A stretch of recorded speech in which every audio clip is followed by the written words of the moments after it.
I got misty-eyed at the end of it. Yeah. You know? Doesn't happen very often, but this movie got me. So. Yeah. Whenever it gets to like scenes where friends have to part ways or something like that, it's enough to get me. You know what it is? It's there's an animal in there. You didn't cry over Astrid. You cried over Toothless. I mean, Astrid wasn't going on anywhere. They got married. Yeah, they had kids. Inconceivable!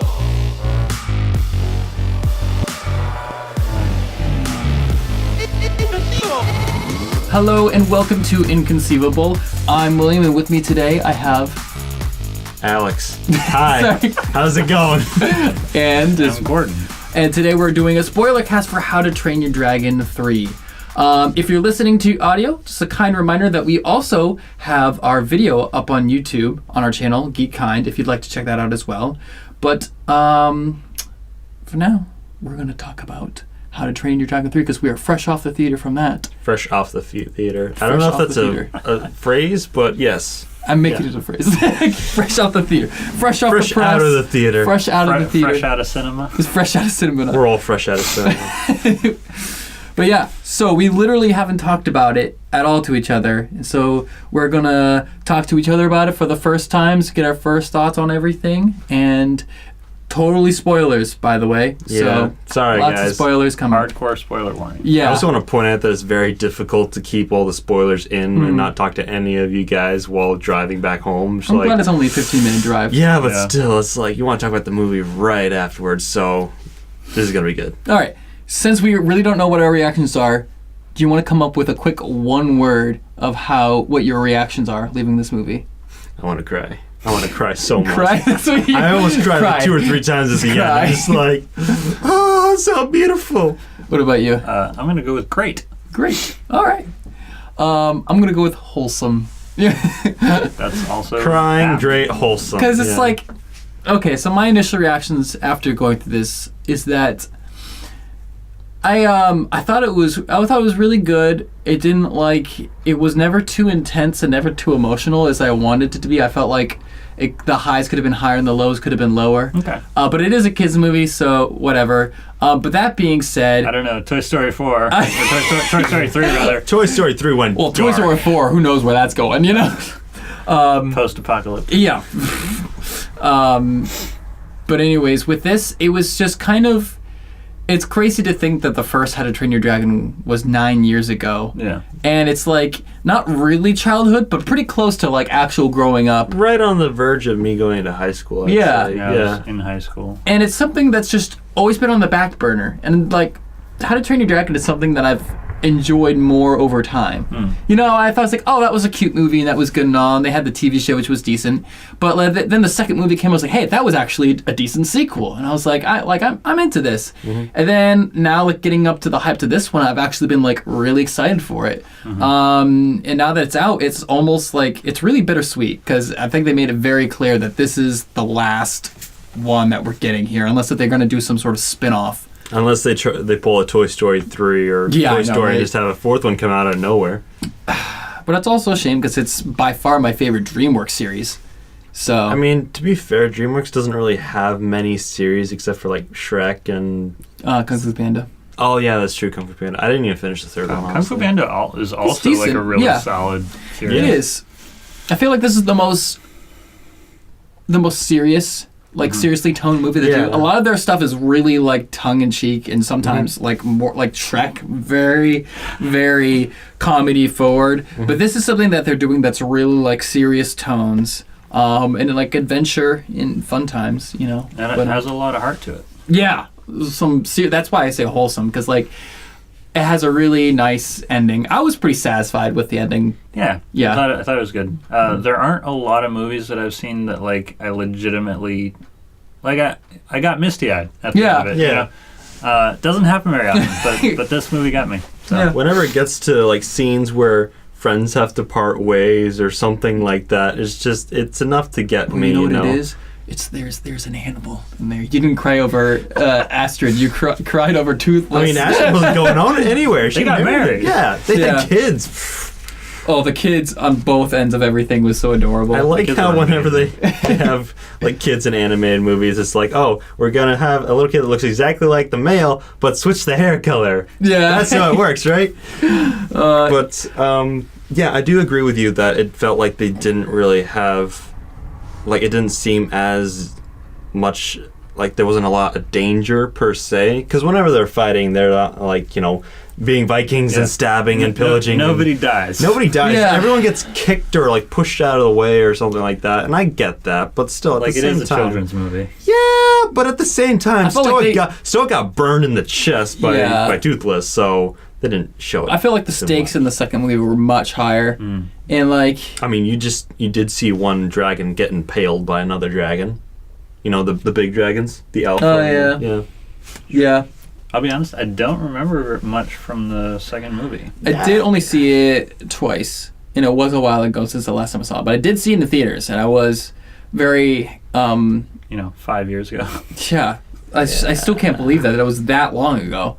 You know, I actually got the movie recently and I watched it again, and I liked it ish, but I felt like it was seriously lacking the first time I watched it compared to the first one, because the first one was like absolutely incredible to me. You know, The really interesting thing about this series is that I don't know if you guys have read the books, but this is one of the few series that I can think of where the movie actually greatly improves on the book, and they're almost nothing alike. Oh yeah. No, I mean I listened to the audiobooks by David Tennant, which is amazing, by the way. I mean, they're super entertaining, but just totally different. Totally different. Yeah. Something, not to get too off track here, but as I was watching it, I was like, I gotta comment about this. DreamWorks has really been up in their game on the human-like characters, because not only the graphics was obviously better, but something that was noticeably different in comparison to their past stuff was the human-like movements and everything.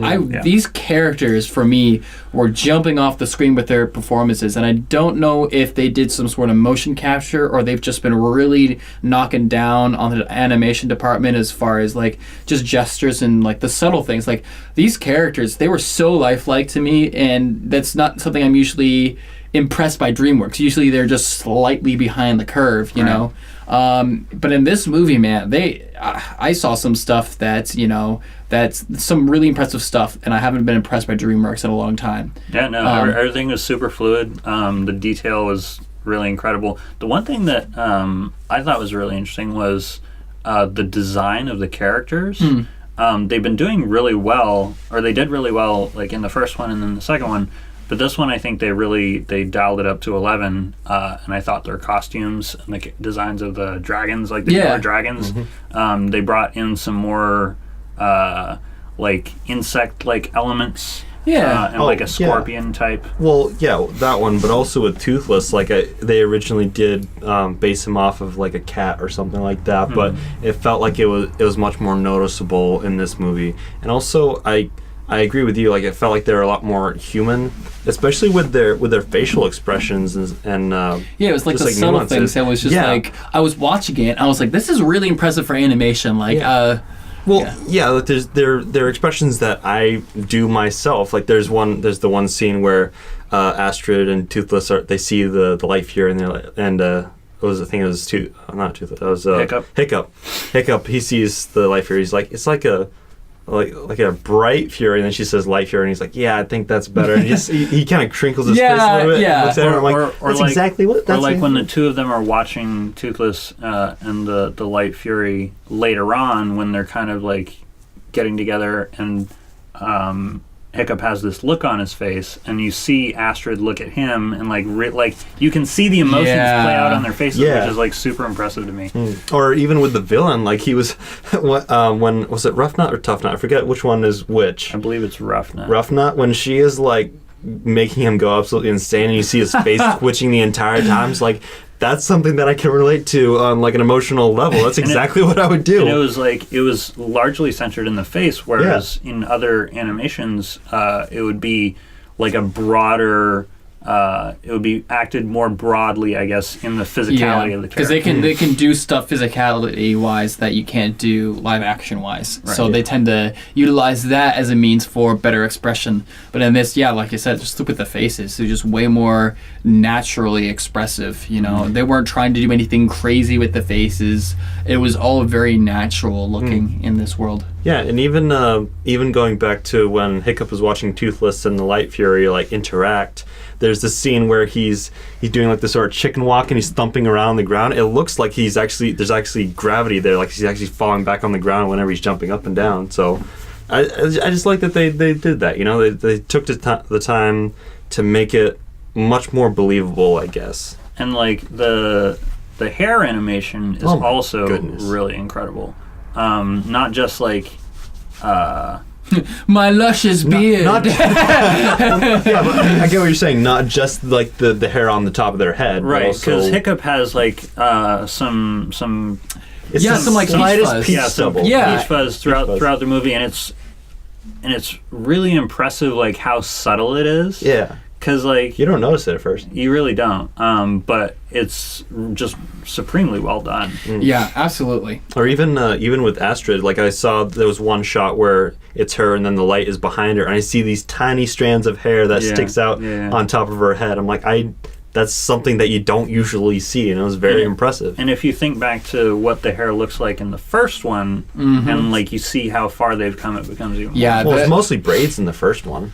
Well, even just like the texture of the hair, even like in the first one, it's pretty basic. Yeah. Well, not pretty basic. It's not Toy Story 1, but it's right. They've really come along. You can use How to Train Your Dragon as a really good measure of how DreamWorks has improved as a company, because it was 2010, 2014, 2019.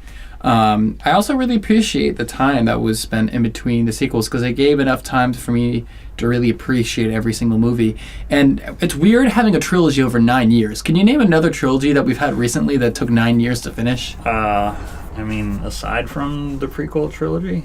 Yes. Yeah. Well, that was like a 6-year span, though. Yeah, even that wasn't that long. Oh, yeah, that's true. Yeah. Yeah. How long did The Matrix take? I think it was like 3 years. 3 was it really that? Years? Yeah. Maybe, I think it was like maybe they should spend some more time on those last two movies, Or like right at all. Yeah. Yes. But yeah, so Toy Story 3. How long was Toy Story? Like, how long was the Toy Story trilogy? First Toy Story, I think the second Toy Story movie came out 2002. No, first Toy Story movie was like 1999, right? Was it? Yeah. I'm gonna Don't check. recall. And then the second one I remember came out because it was after Bug's Life. So they did Toy Story 1, Bug's Life, Toy Story 2, and then they just left Toy Story for a long time and then came to Toy Story 3. Oh wow! Yeah, November 1999 for Toy Story 2. So look up the third movie. When it was 2010. 2010. Oh, so that was So First try. That's a longer trilogy. That's 11 then. years. Wow. And then from and 3 to 4, more, yeah. That's 9 years. So I guess it's no longer a trilogy, but yeah, but I don't know if it was actually planned to have 3 Toy Story movies. It's true. But like with this one, it was planned, I think, to have the trilogy at least. We knew when we were getting the second one that wasn't going to be the last one. We knew that we were getting a third one, especially seeing how decent the second one was. Which is really hard to do in animated movies nowadays. Which was always this. I think this trilogy is one of the most consistent trilogies out there because. Honestly, I don't have a favorite that screams out to me after all these things. I think I like the second one for being the most gutsiest in what it was trying to accomplish. It had, I think, the most hard-hitting moments out of the trilogy. Obviously, you're going to be partial to the first one for some reasons. And this third one, it's a feel-good movie. Like I said, I just wish there was higher highs and lower lows to really match the intensity of the second one, especially this being the last one. I was expecting to at least match, if not go forward and not take a step back almost. Yeah. I think it's you could compare it to the original Star Wars trilogy, where the first one sets out like a good premise, like it's not a fantastic movie, but it's like a good solid movie, and the second one is like everyone's favorite because it like does the most and is the highest quality, and then the third one is like it's good. It's like it's a solid ending to the series. It's not necessarily as good as the second one, but it's like Yeah, It's like they play a little more safe. Right, Yeah. it rounds out the trilogy real nicely. That's a good way to like kind of sum that up. It's a really good way to round out the trilogy, and I'm definitely satisfied with it. You know, I feel like could they have done more? Yeah, but did they do anything wrong? No, and I think they were just more interested in not messing up than they were, Right. you know, because honestly, it's kind of weird because it's been so long since all these three movies. Like How to Train Your Dragon is just something that's just been kind of there for a while, and then now it's like, oh, I guess that's something that's ending, you know, and. It's really bittersweet. One thing that was interesting is that I noticed, I'm really glad they did change it up because a lot of people were already pointing out based off the trailers that this movie bared a lot of resemblance to the second movie storyline. Not gonna lie, those first 15 minutes showed like a lot of the same stuff as the second movie. Like with the scenes, they both had scenes with Hiccup and Toothless playing around, and Hiccup is looking at the map and planning something out, and then Astrid comes along and they're being flirted, like literally like the same. Like I was like, I feel like I've seen this before. And then they had other villains are kind of similar in the premises. I do want to say though that I really enjoyed this villain a lot more than the one in the second. I did. One. I did. He was I wish much his more stakes fresh. were and his importance was better because I definitely thought that he was a more standout villain. Yeah. He should have had more screen time. I think they should have Yeah. delved more into his backstory, honestly. And I think if we hadn't had the same, like it would have had more of an impact in this one if we hadn't seen this sort of progression in the first or the second one. Rather. Yeah. Another thing is that as this movie was wrapping up, I kind of got the sense that this movie felt short, even though it wasn't. Yeah. Like, not that things were being rushed, but I just felt like I was still waiting for that big moment, and it just never really came, you know? Yeah. And even the ending, it was very slow, not like really slow, but it took its time. It was very casual, is what the ending was, Kinda you know? understated, maybe. I mean, it goes from Hiccup and Toothless parting ways, so that feels like an ending, and then there's Astrid and Hiccup getting married. That feels like another ending, and then the other ending, which is them meeting them, and then sort of another ending is them flying around again. So It's like 3 or 4 endings. so like it's many like endings. Return of the King. Should have ended it, but a lot true. sooner than that. Yeah. I think that one thing that this movie did better than the other ones is that they balanced all the characters out screen time wise way better than the past movies. You think so? Yeah. Because sorry, go ahead. I feel like Hiccup's team was way more developed in this movie than the second movie, especially. Yeah. I feel like the first movie they did a good job of showing you all the characters, but they had a lot better of a plot to provide that type of thing. The second movie was really all about Hiccup, you know. This one leaned a little bit more towards Toothless, but it wasn't like the main focus on Toothless, and it felt like Hiccup and everyone else got about the same amount of screen time and attention. Yeah, I'd say that I did really appreciate that they focused more on Toothless in the movie, and it's really difficult to do that with a character that does not like speak at all. Yeah, it's all through right? like physical emotions and stuff, and they did it very, very well.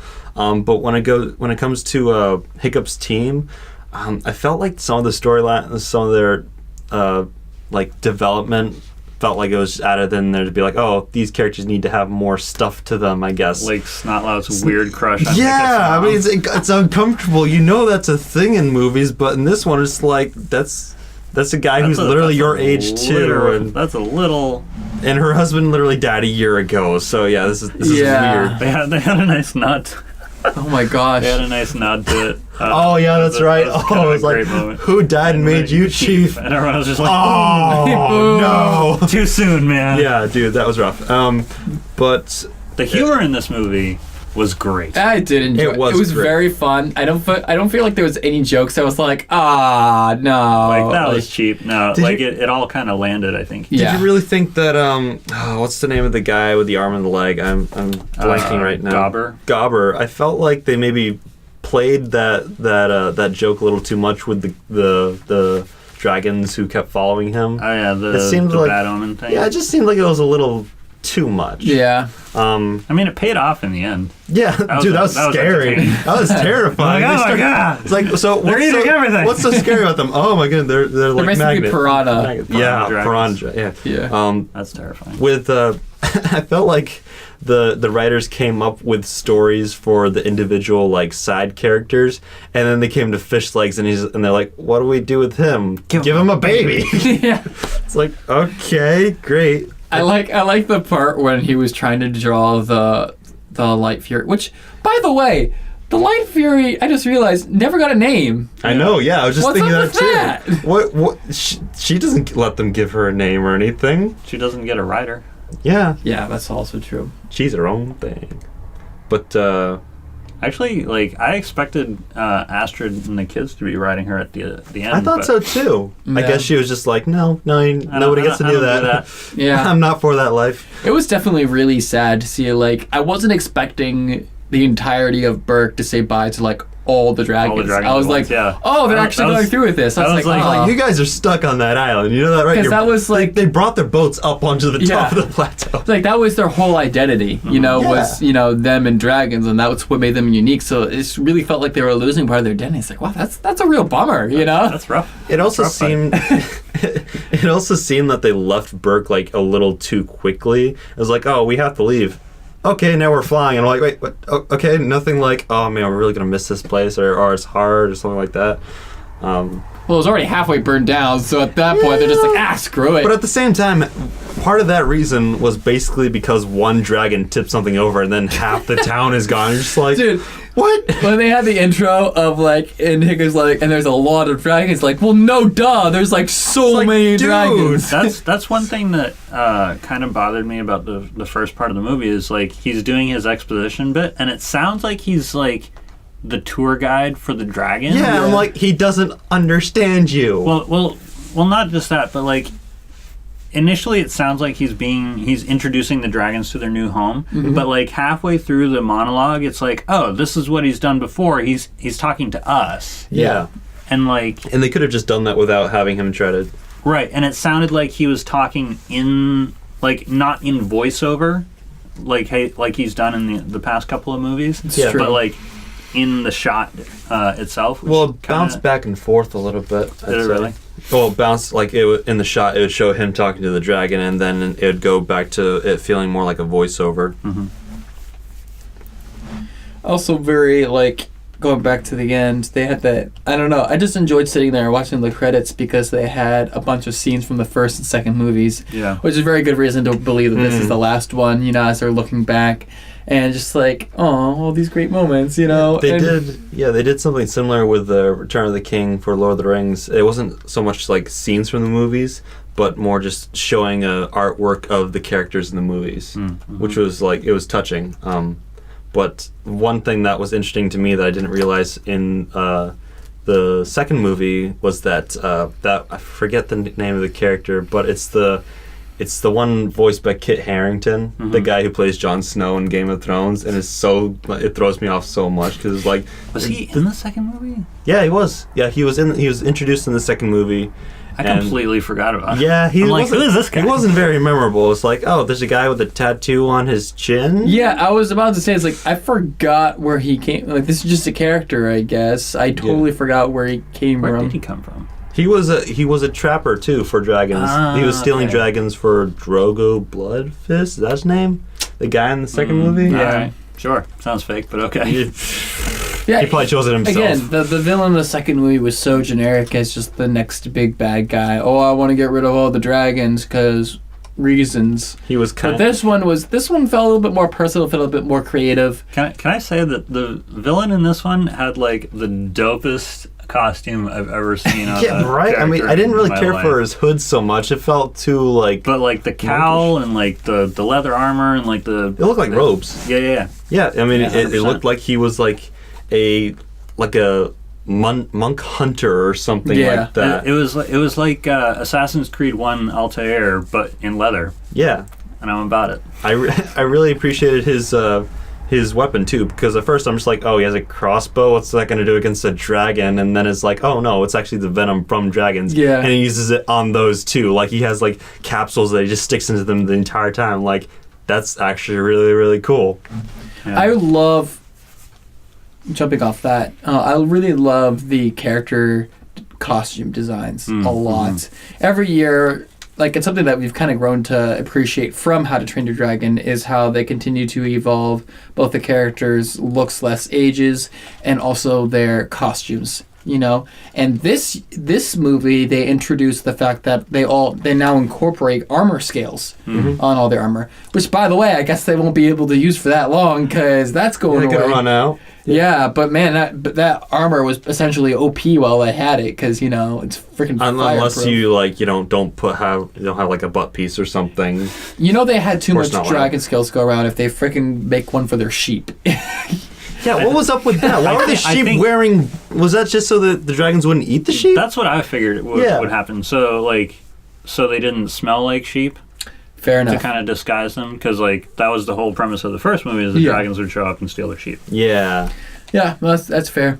I did like Astrid's design. I really liked her hair design. I'd just say it was cool. It was super cool. It was cool. I liked the it. aesthetics in this movie is really, really great, and I love just the combination of how this movie looks and how the soundtrack is put together, because this movie's got a great sound. It always has, but I was really looking forward to just listening to the soundtrack to this movie when I started watching it, because I'm just like, it's one of those that as soon as you start hearing it, it immediately puts you in that mood of preparing for this series. I was kind of disappointed there was no Sigur Rós at the end of the I think they still did music for this movie. Okay. But I don't think they didn't have a main theme like they have in the past, which I also noticed, which was kind of disappointing. I really liked their main theme. That's what brings me back. At the end when the Light Fury catches Hiccup and it starts blaring that theme, that's where I want to start crying. I'm just like, this is so beautiful.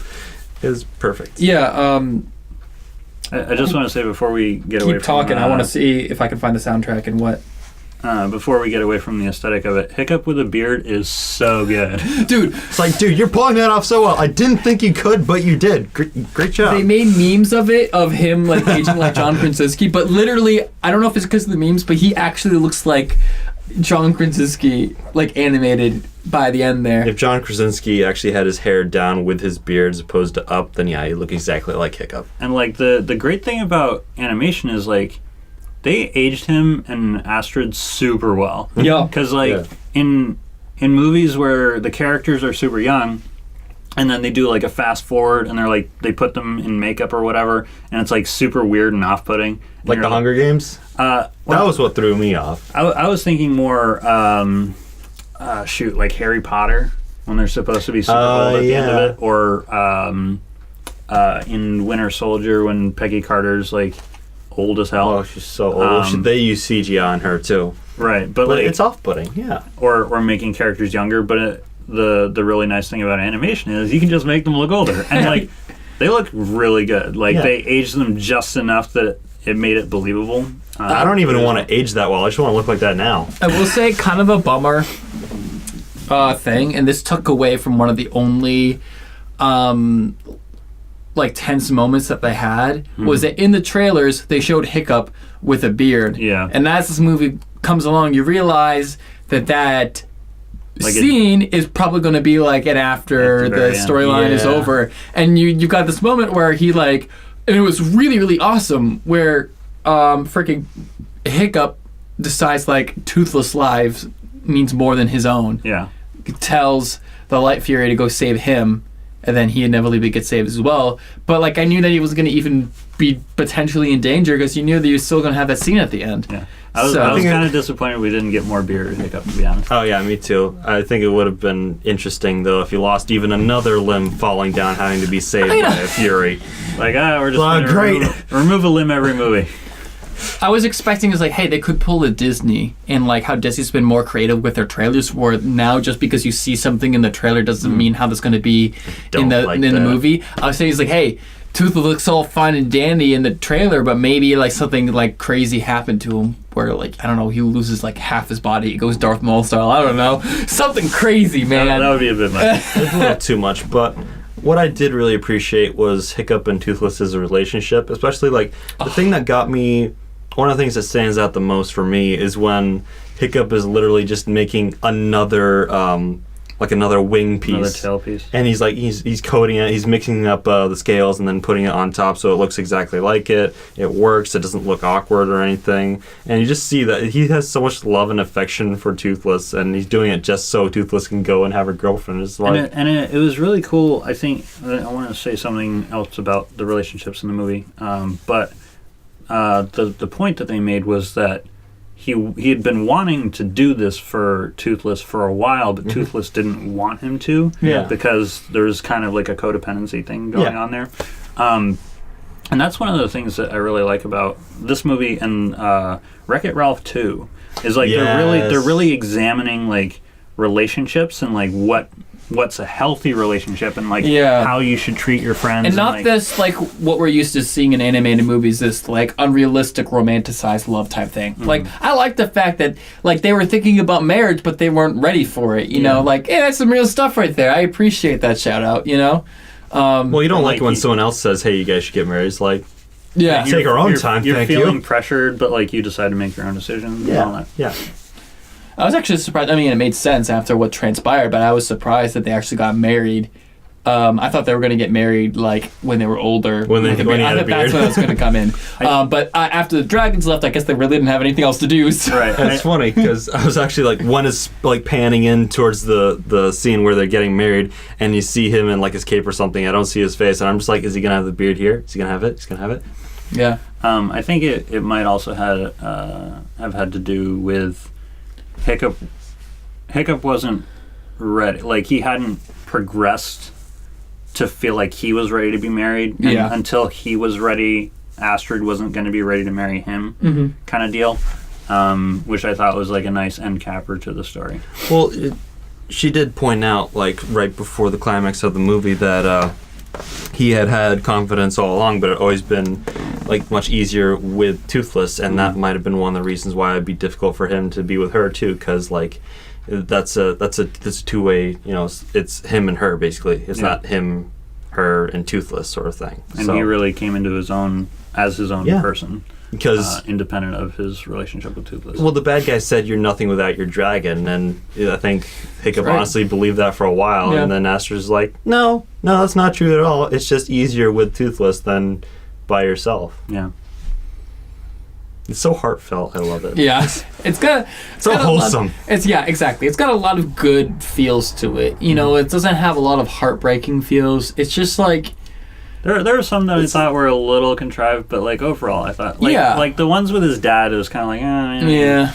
I mean, like I felt like his interactions with his dad were uncharacteristic of his dad, given what we've seen in the movies. I think it was just to make it so it was a little bit more tame for his idea of dragons, his dad's idea of dragons. But I also wonder if this was just like an excuse for them to get Gerard Butler back into the third movie. That's fair. I mean, I liked it. As soon as it came up, I was like, oh, they found a way to get him back in here. Got him back. I'm not complaining. Just flashbacks. Yeah. Baby Hiccup was cute too. What did the person say? What should I call you? Captain Hiccup or? That was like a really cool scene. I love the scene where he's just. Oh, that was a good power play. They're just in there, and he just comes into his house. You're like, what the? He just walks right in my house. He starts drinking his like ale or just, and then you realize that Hiccup isn't actually as stupid as he seems, as he was planning for that. So well, Hiccup never seems stupid. It was just like caught off guard. He's like, no. You think you could come into my house, my village, steal my dragon? Well, I don't think so. It's funny because the guy comes in and Hiccup's like, oh, and then he's like, wait, no, I got you. And then the guy's like, what? Oh, no, I got you again. And then he brings his dragons in. I loved It felt like Sherlock Holmes and Moriarty, honestly. He's like, no, I'm one-upping you now. Yeah. Yeah. That was... I wish... I mean, I don't know, actually, if I want this. The mom didn't really get a lot of attention. She got a little too much attention from one character, but other than that, I mean, that's true. I didn't. I could care less about that storyline. Whatever. But that makes me wonder.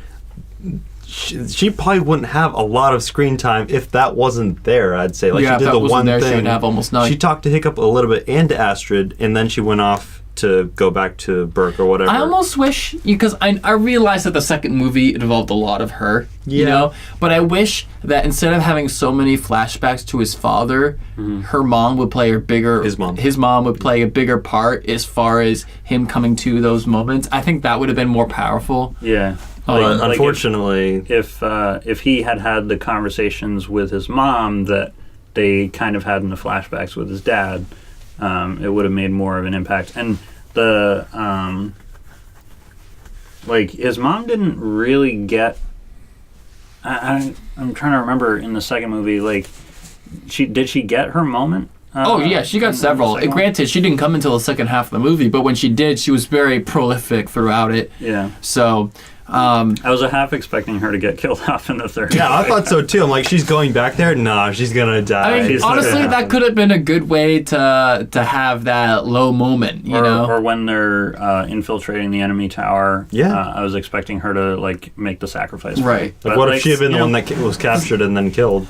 That would have been. Because not gonna lie, it kind of feels weird having Hiccup and Astrid leading the tribe, and then you've got Hiccup's mom's still there. She's like, but not old, just like, is she babysitting? It's like, I'm so confused. Like, is she still in power? Like, what kind of your ranking? Position Yeah, here? exactly. What kind of ranking does she have? Because we've already got obligatory old wise woman over here.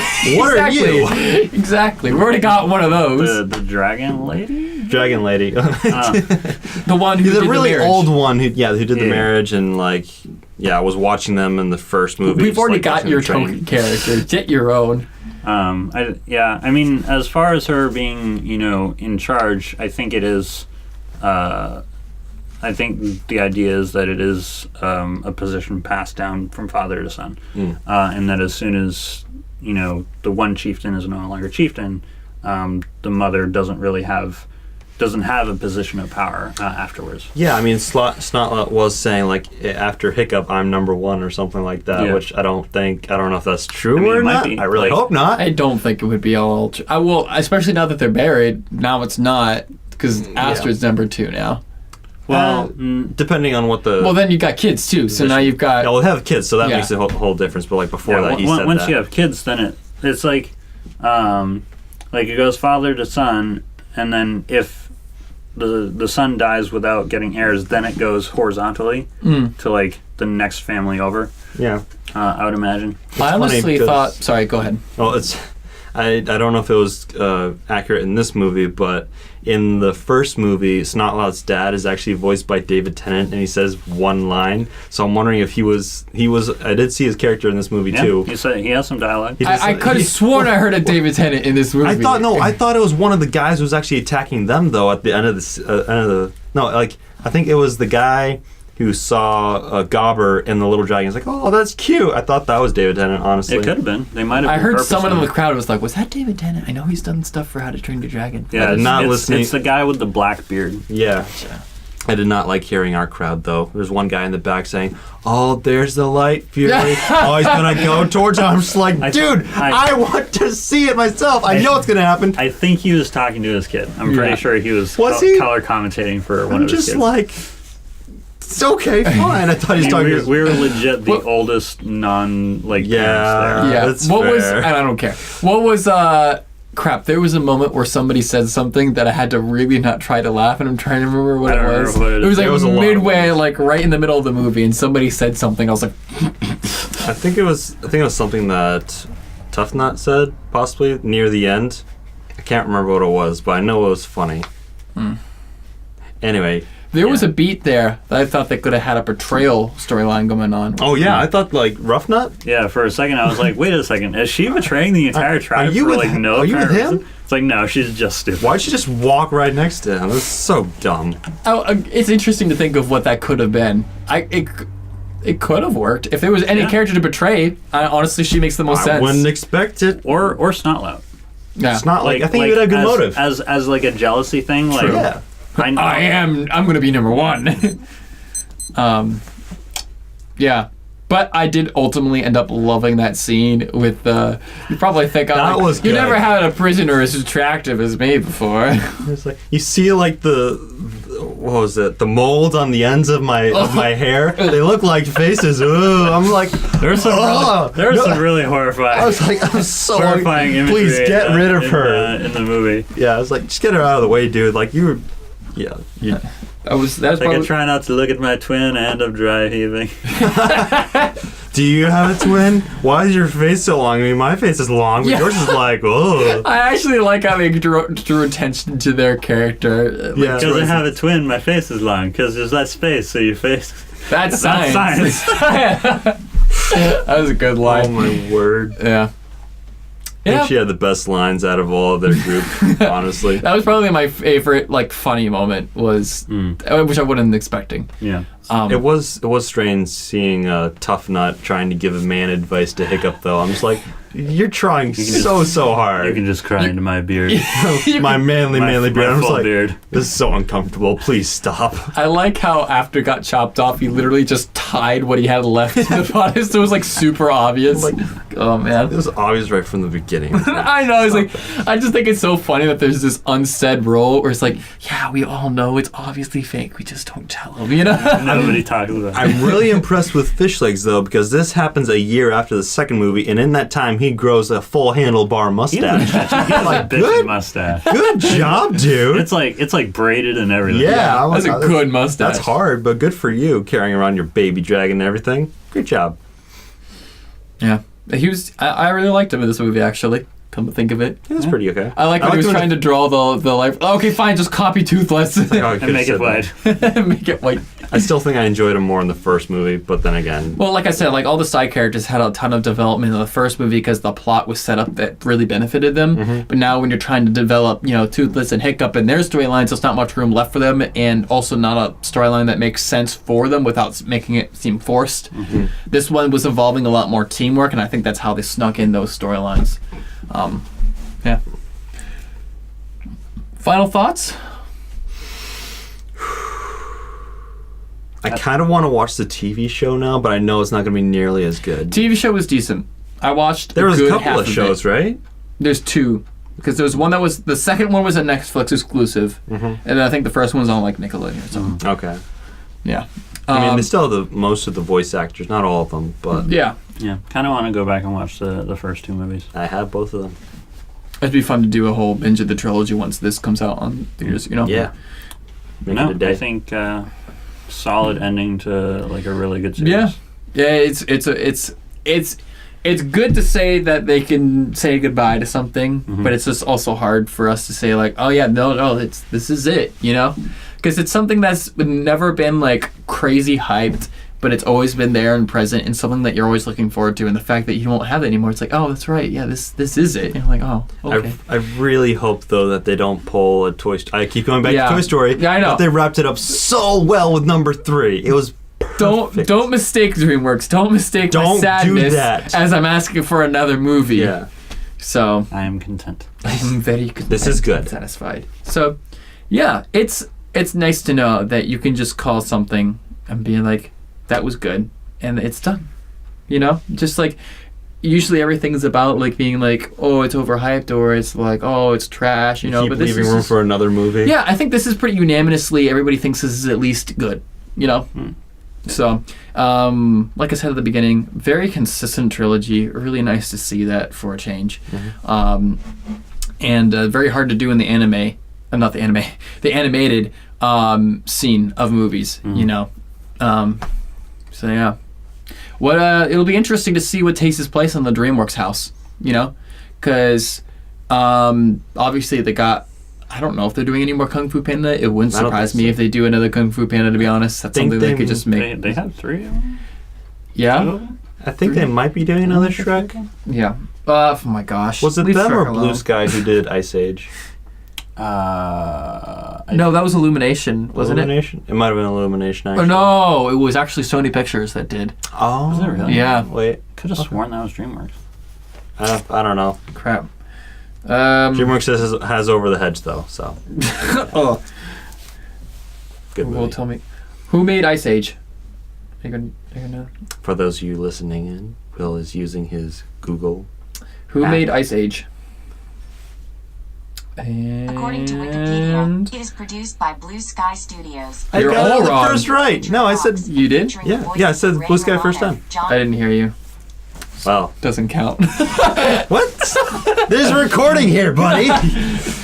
Well, Check the tape. I can't rewind, so You can literally listen to it over again. That's what you're gonna do after this. yeah, fair enough. All right. Well, that's all we got. This was fun. Yeah, was a good time. I'd definitely suggest this movie to people, especially. Yeah, absolutely. I mean, I suggest that you would watch the other movies first, because that means it would make a lot more sense. Also, if you're going to watch this movie, you probably should have done it before you listened to the spoiler cast. Yeah. Yeah. It's true. If you're Now for that some I reason say still that, I'm here, like, huh, you're right. You But should even- have gone to see this movie already. yeah, Even if you haven't, what on see it. earth? yeah, definitely see it now if you've listened to it by this point. So, There's a lot of good stuff to look forward to. yeah. So, yeah, it'll be interesting to see what DreamWorks does now that this is done. I would love for them to do something that's consistent tone-wise like this, and also similar pacing-wise as far as when the movies comes out, if they want to do another series. Sure. I would love another series that takes this long to develop. You know, I don't need an every other year franchise. We've got a million of those. I think every 3 years might be a good amount, because I like we the went 3 4 years, years yeah. and 3 then years is 5 nice. years. Yeah. So, but yeah, good movie. Please tell me you've seen this, people. Yeah, please have watched this. Otherwise, why'd you listen to us? Why? This has been Inconceivable Spoiler Cast. You can also find us on Facebook, on Instagram for our social updates if you want to keep following us and when stuff comes out. Be also sure to check out our website at geekkind.tv, where you can find all of our content in one space. If you are listening, be sure to also check out the video version of this on YouTube, which is now being uploaded on the same day, roughly, as the audio stuff. And if you're watching on video, know that you don't have to watch on video. You can listen on Google Play Music, Google Podcast, iTunes, Apple Podcast. You can also listen on Spotify or iHeartRadio. Anywhere you find podcasts, you can find us. If you have any questions about any of the stuff you're doing, you can send all inquiries to William at geekkind.tv. And until next time, stay kind, geeks. Inconceivable!